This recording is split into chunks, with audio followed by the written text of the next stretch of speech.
Hey, Decathlon Gamer, welcome back to PCM Lions. This is episode number 60. We're in the final couple races of the year, beginning with the Krono Donations, and then we're going to try to transition ourselves into next season. And I think 77 might be a little hard out of the box for this 48-kilometer time trial, and it does appear to be so, but it's gotten us going well. I think it might behoove us to at least push through the first climb anyway, before we then let up a little bit. But you can see 77 is definitely going way too deep. It is a hill though. Back off to a 73 for now. Get some recovery on the descent. That'll set us up for kind of the next phase, which is another climb. Still tucking, that's probably smart. Okay, let's get it back to about a 75 here for the second climb. It's not the only two climbs of the day, but it's certainly the primary two climbs of the day. There's another one in the final later phase of this, but even at 75, it still seems to be going too deep. I figured a 74 would be the target, but that's seemingly not going to be the case. It's going to be quite a bit less effort. It's a long time trial. Johannes Delek is a pretty good time trialist. Today, a 78. The stamina is not good, though, and his climbing is very mediocre. But he is somebody who could maybe place, and I would imagine he could and should hold the early lead on this race if we can manage this well enough. But even at a 71 seems to be just about neutral. I might have to go 70 to slowly recover. But you can see he's catching Wang right now, who himself is actually a good time trialist. Great prolonger. Good, very good flat rating. Okay, yes, we are inching our way towards a neutral balance here in terms of effort. Mohira is going to be starting relatively soon, so we're going to have to get him set up. But our two favorites today are Roteasir and Johannes Dalek, so kind of first and last guy. Everybody else in between will be part of that balancing act. 70 is less than what is necessary. In fact, we've gotten a lot closer to neutral now. Eesh, -4 and just a 62 to begin with. Let's see what a 73 looks like. 72 seems to be running pretty neutral here. Coming up on the last hill of the day shortly. And is that it? It's over the top now. Yeah, back to neutral. That did hurt us just a little bit, but not bad. It would be nice if there was time checks along the way, but there's not. Oliveira, that's a good rider to go early in this one, but we're looking at huge time gaps. The first four riders across have 6.5 minutes separating them. Inside 7K, and no, we have not recovered that last little bit, so we need to back off to that 70. That red bar will help us through, but there's the 5K banner. It'll help us through the last kilometer and a half is all. Inside 3. Inside 2, and we're into that red bar and inside that final kilometer, and now pushing for the line. First place so far, 51 seconds ahead of Oliveira. Mohira, meanwhile, a 73, not cutting it, not with that level of time trialing anyway. So back off to the 70.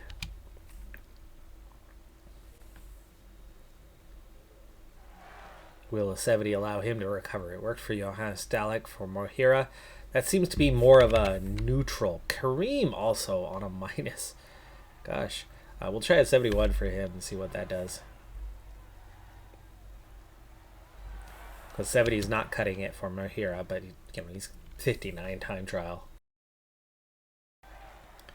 Final climb behind him. Johannes Dalek falls to second by a minute and a half as Ferreira flies past. Much better rating though. 71 for Kareem is actually going below what he could manage, but only slightly. So I'm guessing a 72 is probably the neutral territory we need. But as we have 4K to go, we're into just that red bar remaining, that last little bit of energy, final kilometer, Mohira, and he makes it right to the line. 29th. I don't know how many riders have gone so far. That's definitely not a terrible time. But Kareem starting to feel like a 72 is the way. So De Villiers getting started. Let's set him up for that 72. He's a 64. through the first climb. Kareem coming in fairly neutral for the end. Just a 71 time trialist, but I would imagine we can get him easily inside the top 20 for now. Down to a 72. Down to 3K. Back to that 73, 74. Final kilometer. 18th. Okay, 18th. That was in the top 20. That was the goal. 72 for De Villiers. You can see that's got him going a little too deep. But we're back into that 60s. This time a 64 for the race day condition. So we'll back off with him. I think a 72 can work for a 70-plus time trialist. Like Bosco. Get him out of the box. Settle in at a 72. Meanwhile, back with De Villiers. Final climb coming. This is Matt, by the way. Josh is at our other final race of the year, which is already ongoing, and that is the final World Tour race of the year as well. That's the Tour of Guangxi. 4K, 3K, yellow bar's gone, into that red bar. He should just about make it here. And it does. 45th for him, though. 9:17, huge gaps. 14:33 to Mohira. Johannes Dalek is 4th place now, by the way, so he's still well inside the top 10. And probably past the halfway point of riders. Bosco putting in a pretty solid performance so far. We might have to back off slightly. Let's get Ansa set. -4 for him. Ouch. Go 71 for that. Yeah, Bosco I think might just make it on this 72 as he goes flying past that rider. Hit a 71 for a little bit here. He's a little further below where he could or should be. 6K. 4 now. And yeah, he just about got what we needed. 1K. Last push, 24th. Just outside of the top 20 for him. Only one in any sort of placement right now is Johannes Dalek. He is our second best after all. And he is now 5th place with Pierre Jacob at the lead. Prinz, Gallo, Didier, and then Johannes Dalek. Roteus here, getting started. Oh, he's got a good race day condition. He was a neutral on the expected. He gets a +2 draw. That 72 could and should easily hold throughout. That's an 82 time trial today. Kung, the favorite, he has an 82 base time trial. So at best, we're matching, depending on what happens with his race day condition. So he is still a heavy favorite. But Roteus here, better than Johannes Dalek, should be able to put in a better time. And so far, we're going pretty neutral. I think we can even push 73 at least part of the time. As balanced as it is compared to what Johannes Dalek did.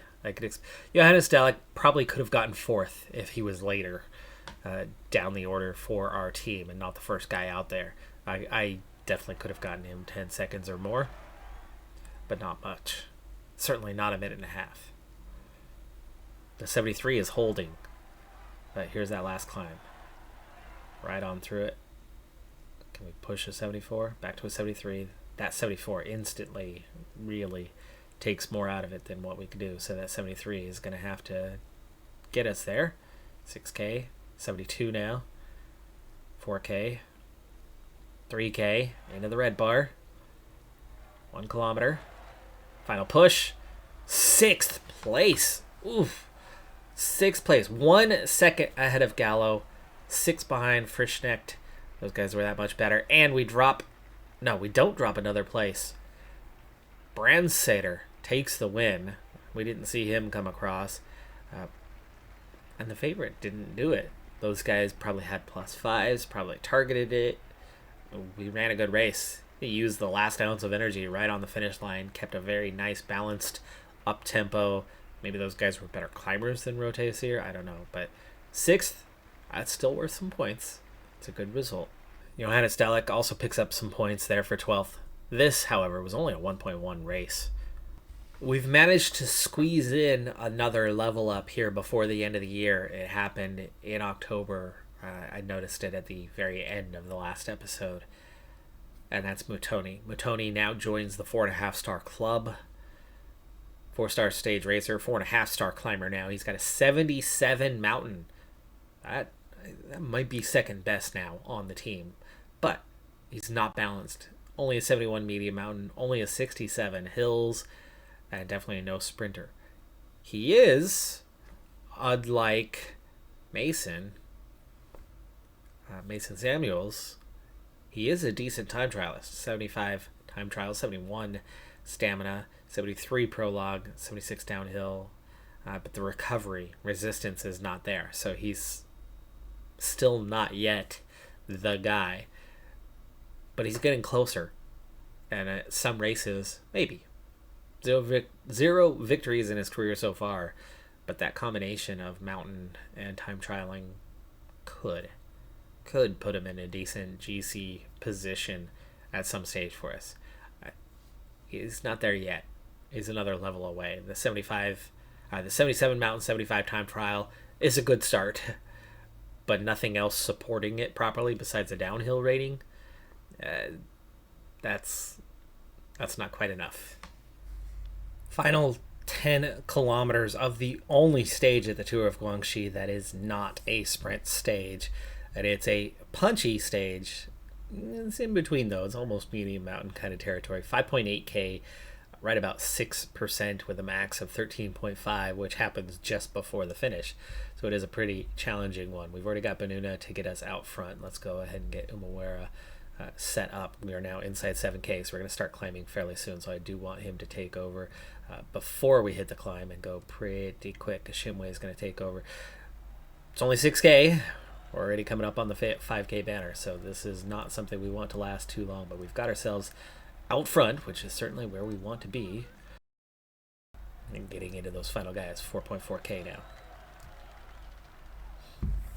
Trying to break that toe. If we can go solo, that would be ideal. 3.6k already. Arab and -3, really rough draw for him, but he's that next guy, and he is just about gonna fade here, but there we go. We're kind of set and starting to split off. This is one of those races where if you can split off the field and get a little bit of separation and get the time gap at the finish line, that's a big if, but if you can get the time gap at the finish line and the win, you have a chance at winning the overall for the race. 3k, we're gonna gel up these final guys. Let's go ahead and go 99 for a moment here with the Shimway. Continue to absorb. Okay, the others are fitting to come on. 2k now. Set up those last two guys. Molebron taking over, 1.6k to the front, setting up De Villiers. De Villiers doesn't have a ton left, though, so Molebron is going to give his sprint, giving De Villiers a chance to come out of his wheel in the final kilometers, but here comes Jorgensen. We have to go earlier than I want to because of Jorgensen, and yeah, that was our chance to win. Jorgensen, much stronger, much more capable. Van Wilder, Spack, Baggioli, and a solid 5.67, but no time bonus. We do have some separation, and it is looking like a minute plus on that separation should be comfortably giving. I mean, well over a minute by the time these next guys come in, and then a small group at that. But 30 riders, that's a lot left. I doubt that any of the sprinters were left, which means we should be comfortably placed in the top 10, hopefully. The gap was given to the chase group, a minute 6, minute 20, minute 32, and that should eliminate most of the sprinters. It does. Oh, yeah. Yeah, none of these guys are... Well, no. Milano is still on top. You still have one sprinter left. But our placement's not great in that remaining top 30. For one, Matoni and Umawara have time losses. Umawara was lost on that stage, but Matoni had lost time previously, apparently. I do have 4 riders left in that placement of 26th, of really 6th to 26th, that 20 riders that have not gained any sort of time, but we're at the tail end of it. And it's hard to score points like that. Final stage. Things have been a little crazy so far as the resistance against the breakaway that has formed the desire to join the breakaway by others has made it a difficult start. But for now, I have 2 riders in the breakaway, and done intentionally because I want to collect the seconds. But Asgreen is here. And Dale. Okay, the good news is none of these guys are a threat in the GC except for us. And the peloton is finally setting up as we are 2K away from the first intermediate sprint. There's 3 of them today, 3, 2, and 1 second for the top 3. So if I can get De Villiers and Moulebron to gain any time whatsoever, and let's sprint right now. If they can gain any time, especially 3 and 2 seconds each time, then they move up. They were both in that group of outside of the top 20, but now they just moved up to 6th and 7th place. De Villiers gains 2 seconds. 3 seconds, now at 28 down, 6th place. And that'll put Moulebron at 29 down. And there's time for them to gain more.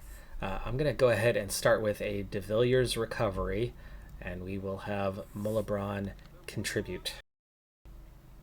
I will alternate to get them to recover, but there's more time bonuses available. I skipped stage 5, which only had 2, to get into stage 6. I was hoping for at least 1 in the break. I'm thrilled to have 2 in the break, and we are now far enough ahead that this break will stand. The effort level will decrease shortly. There's 1 more rider, Vashek, who's trying to catch up. But none of them are in contention except for my 2 guys, and the field's not too worried because they're outside of the top 20. Now, the time bonuses. Let's take a look at where those time bonuses sit, because we're now at 28 and 29. You can see that Speck to get into the top 5. We just need a couple more seconds. Jorgensen also in reach. We could definitely get to 4th and 5th. We're not going to get on the podium unless we win the stage, and I highly doubt that. And we have to ensure that we are going to be in such a position. We're going to have to ensure that we're in such a position that we have energy left to drop back. So we may not get a time bonus on the last one. It's awfully close to the finish line. But we've got to make sure we don't get dropped by the peloton. We're not getting the recovery at the moment. We'll keep an eye, manage things. Now the recovery is starting to happen for these 2. Oh, that other rider fell back into the peloton, so it's just the 6. And the other 4 did not seem to be too interested.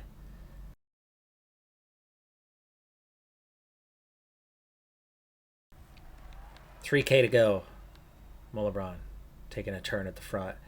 And as we come up on 1K, there you go. Send them both forward. Let's go get those time bonuses. This is going to put them at 5 and 5, as De Villiers won the first, Moulebron wins the second.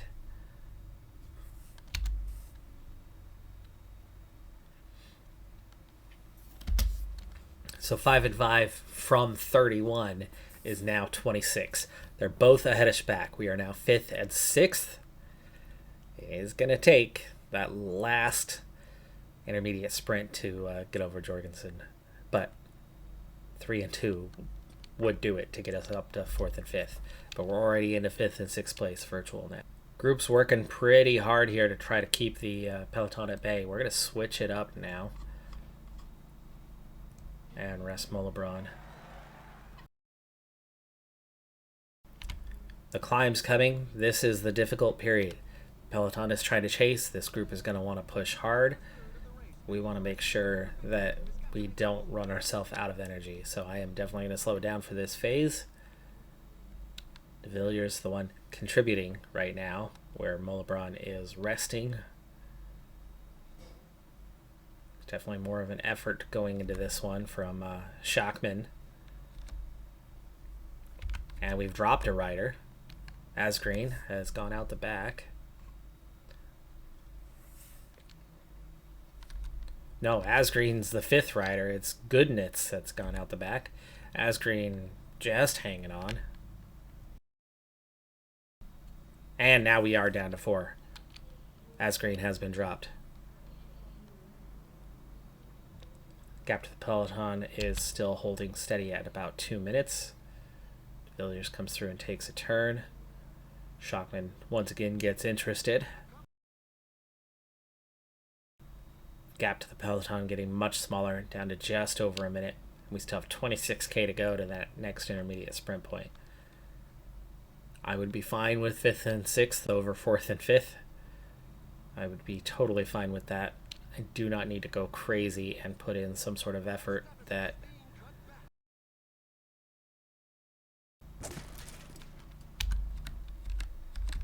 Arab with a fall. He's okay. 38k to go. Technically, I should probably get water one more time, but I'm not too worried about it. 19k to go. And just 35 seconds ahead.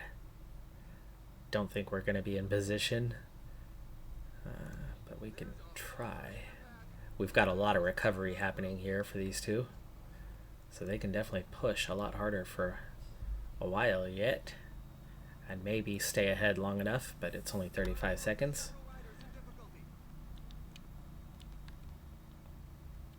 But we don't need to focus on the finish line. We can focus on that intermediate sprint, so even if the field brings us back, we could do a little lead out for them and go for that intermediate sprint and try to get them that little bit more time. A lot of the sprinters are probably going to be focused on the finish line already by that point and not commit much, if anything, to the intermediate sprint. But with 10k to go, we're still holding a 36-second advantage.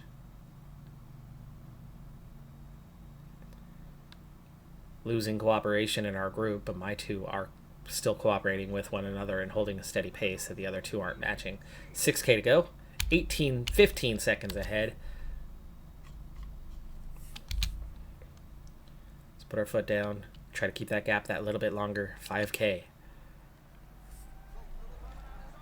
We've been caught. 4k. Do we want to sprint and reform? You know what? Let's see what happens. Yeah, we're good. That's opening us a little bit of a gap with 3k to go. Just the two of us going solo. 2k to go. Use up the red bar. That's fine. Now go back to relay. 95. 1.8. Don't care which one gets 4th, which one gets 5th. Makes no difference. 18 seconds. 15 seconds. 600 meters. And we are going to go through and get the time. We get the time. So now we can sit up. And we will get protection from the team as soon as they are absorbed back into the peloton here. And there you go. Let's go ahead and get them some protection. 16k to go overall. Mulebron, a little more worrying on how tired he is, but their heart rate should come down a fair bit here. Back off a little bit. They can drift. It's okay.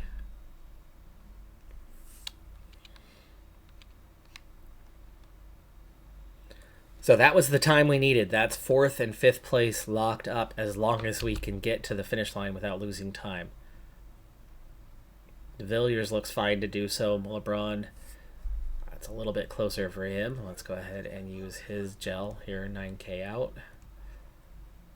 We'll wait a little bit longer here on De Villiers. We don't need some big sprint train or anything. This is just getting to the finish line without losing time. We gained our time elsewhere. 6k to go. Use everyone's gel. 3.5. Everyone going forward. 2k.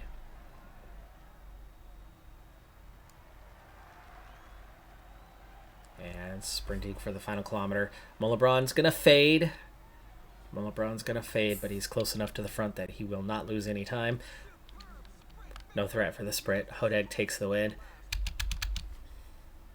But that's a 4th and 5th place, folks. That is a 4th and 5th place. So great strategic ride there to improve our GC position and pick up some points. Let's go see how many points we got for 4th and 5th simply by going in today's breakaway. First off, confirmation that we did improve to 4th and 5th place. Molebron gets 4th at 23 down. De Villiers at 24 down takes 5th place. All the way down at World Tour C level with the UAE trophy. So the 2 we got into. Now we can make sense of why we got into those races. They are a lower tier than everything else. But 4th and 5th place, 295. An extra 295 points that we just picked up simply by going into the breakaway on that final stage. That's a healthy amount. That is a very healthy amount. I believe the racing is done for the year now as well. If there's something left small race wise, it's all very, very minor low level stuff if there is anything left. So our final tally is 15th, and that's definitely our final tally. There's a 1,300 point gap ahead of us. There's a 500 point gap behind us, and there is no significant points left, if any. I think it might be 0. But anyway, we are ahead of Geico, who are getting relegated. We are behind Movistar, who just missed. They are 1 spot off that bubble. Or are they? Let's double check that team index.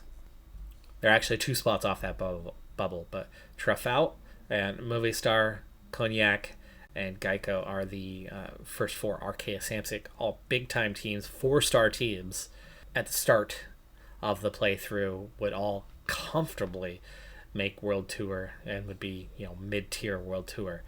For us, final standings is 32nd. 32nd for us. We have eclipsed the 3.5-star barrier. Behind us is the 3.5-star barrier. So we are above it now, at least 0.6. Not comfortably Continental Pro, but definitely above the bubble. Last year we were the bubble or 1 spot above the bubble. It was very close. We're just above it this year without any significant change. We had 1 5-star guy. We had 2 4.5-star guys behind him. And that's still the case. And it's still the same 3 riders. One of them leveled up. So he did get a little bit better. And we're surrounded by lots of 4.5-star guys. So hopefully we'll see some more improvement next year and maybe see a 2nd, 5th-star guy. That'll bump us up a little bit. That'll make us more comfortable. Maybe a mid-tier Continental Pro. But we've already seen, officially finished 2nd in the rankings for the Continental Pro teams come next season. So a top 2 will guarantee us entry into some World Tour races. And that, of course, is why I went crazy with all those 2 Pro, 1 Pro races this year, racing all of them, picking up gobs and gobs of points that has seen us punch way above our weight when we only had 2 World Tour races, the smallest stage races, and 2 one-day races. That was it. 4 World Tour races the entire year. We're going to have a lot more than that next year. And because those offer significantly more points, should fairly easily get the additional points we need to either finish first or at least keep a position near the top. So we've now etched our way into the top of Continental Pro despite being at the bottom on paper. This is how things have broken down within the team. 11 victories for Samuels, 5 for Roteasir. Time trials, I think, kind of across the board. Molebron has picked up 9 wins. So our puncher, we have our best climber, best time trialist, best puncher. Our best sprinter, where is he coming in at? 1 victory. That's it. A decent puncher, 1 victory. A little bit balanced for Arab. A Shimway, one of our better climbers, has picked up 3 wins. So you can tell where our strengths lie. Bitsimana, another puncher. Banuna's time trialist, right? Yeah, 66 time trials. So he managed to pick up a win there, I'm pretty sure. Burhi did have 4 wins this year. I will miss him.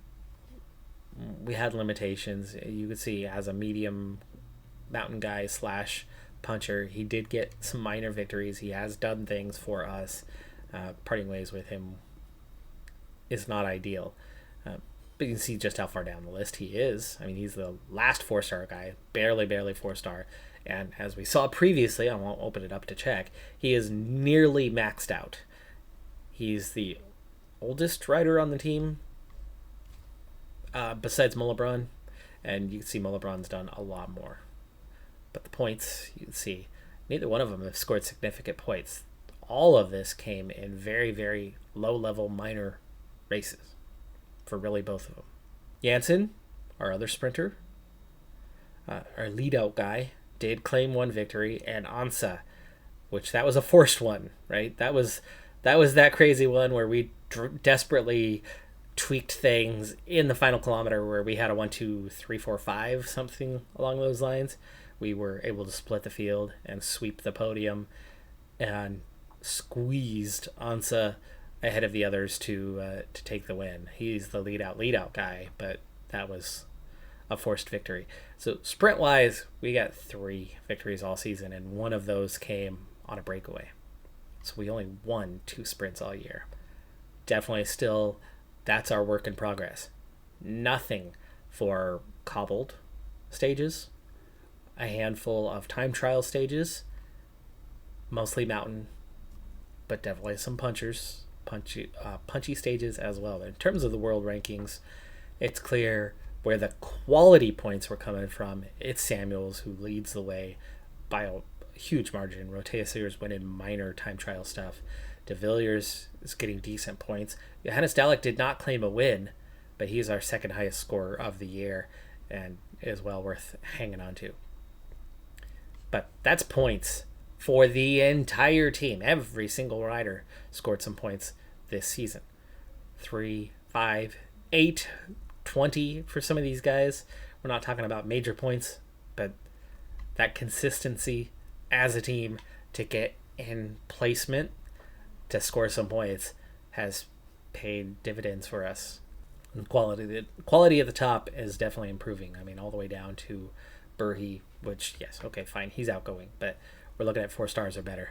And it was just, a year ago where we could barely put together a 4-star rider. Our young prospects, a lot of these guys have only been with us for a year, maybe 2. Carlos, no, he was first year with us. He was just already a little bit older when we decided to bring him on because he brought something that some others did not. But that classics capability is something that's a little bit lacking for us. But anyway, I was planning on getting to January 1st, but I wasn't planning on doing this much writing Krono donations. I kind of just on the whim was like, I want to do this. I love time trials. So did that one. And then ended up with a bonus stage for Guangxi because of how the punchy stage turned out and how it set us up. And that really paid off. I mean, those 300 points in the end, they didn't make any difference, but that's okay. That's okay. Final rankings for Africa, of course, we're still the only team there with our 7,000 points, so we're number 1. It's South Africa this year ahead of Eritrea, with a significant drop from Girmay in points this year. He moved to a new team, to DSM. He's not the main guy. He's only scored 1,000 points over the last year, and Mason Samuels has taken over as the African number 1. And Johannes Dalek and Ashimwe and De Villiers have all moved into the ahead of Mankies and up the order. Johannes Dalek now in a podium spot for that, and Mankies is down to 435.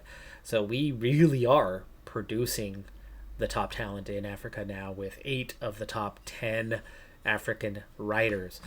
Rwanda comes in third with Morocco scoring decently, but then the drop-off hits at Ethiopia, Ghana not scoring much, Cameroon, and Algeria barely scoring any, and it's 0 after that.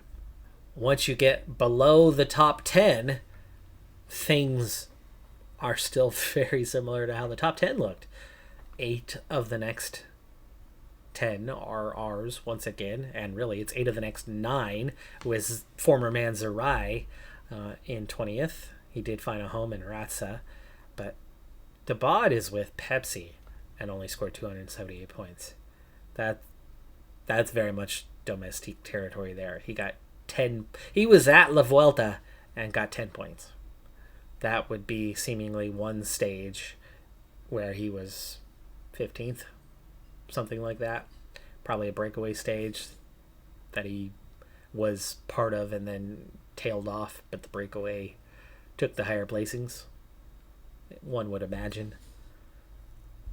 And that's it. He was only 14th. Story does change once you get outside of that top 20, but with 16 riders in the top 20, that's already the vast majority of our team. You get to Matoni, Araroya, who did find a new home, and then guys that don't even have teams that manage to score points. Probably looking at young riders, 21, 22, 20, that participated in youth events, or I don't know what exactly, how they picked those up. Tesfazian, only 38 points this year. Yikes. You're better than that. It's with Trek. And we got a few guys littered into the bottom of the standings. It's Riguigui who picked up the 8 points. He's really come down. 38. He's got to be retiring here anytime.